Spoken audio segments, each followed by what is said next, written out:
Alors, comment s'imbrique l'agilité dans un système d'information interne? Je vais vous présenter les outils clés de l'agilité pour mettre un bon flux d'informations entre les collaborateurs et les collaboratrices de la Fondation ID Sport. Tout d'abord, notre plus grand outil qu'on utilise, c'est Office 365. C'est un outil dans lequel, en premier, on a un drive qui est en ligne, auquel toutes et tous ont accès, et dessus on peut partager des documents et collaborer. Donc il est vraiment central. Ensuite, on a des canaux de discussion, c'est des espaces de communication qui sont soit privés, partagés ou même organisés par thème, dans lesquels on va pouvoir échanger. Et puis c'est clair que ça facilite les échanges parce que on est en partie en télétravail mais aussi dans les bureaux. Donc c'est également un outil très important. Ensuite, on a la possibilité de poster des actualités en ligne. Donc chaque cercle a la possibilité de publier parfois des informations sur ses projets, mais aussi toutes les étapes clés que eux et elles vont pouvoir passer.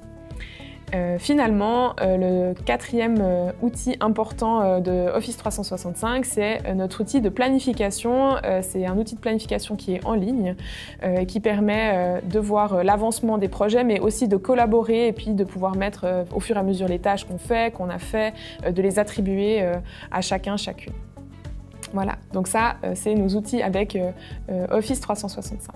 Ensuite, on a un autre outil qui est PeerDom, dont vous avez certainement déjà entendu parler dans d'autres présentations. Et PeerDom, il est important comme outil pour pouvoir savoir comment sont répartis les collaborateurs et les collaboratrices dans la fondation et dans les cercles.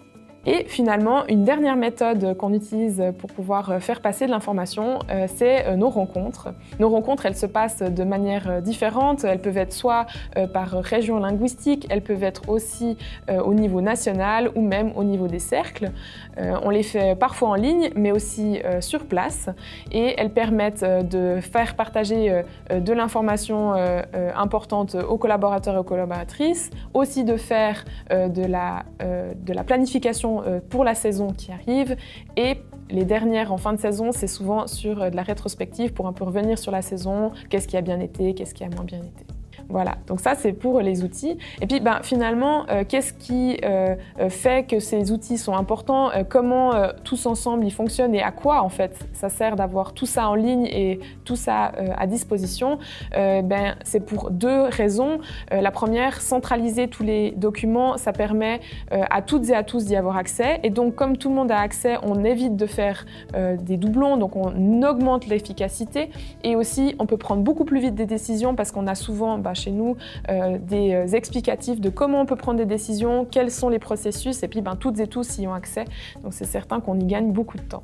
Et puis il y a un autre principe qui est important, c'est la transparence. Donc on a vraiment accès à tout,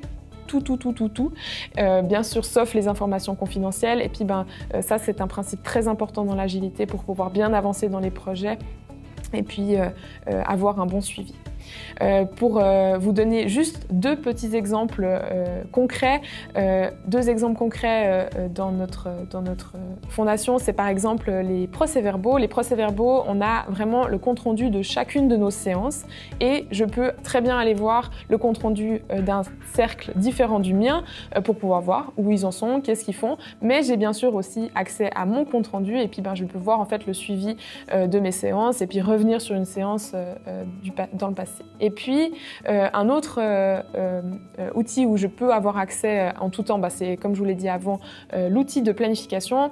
Et puis, dans cet outil, je peux aller voir, par exemple, le cercle d'innovation. Je peux aller voir où en sont les innovations, quels sont les projets émergents en ce moment. Et puis, je peux aller voir qui c'est qui est sur la tâche et puis m'intéresser finalement à l'innovation.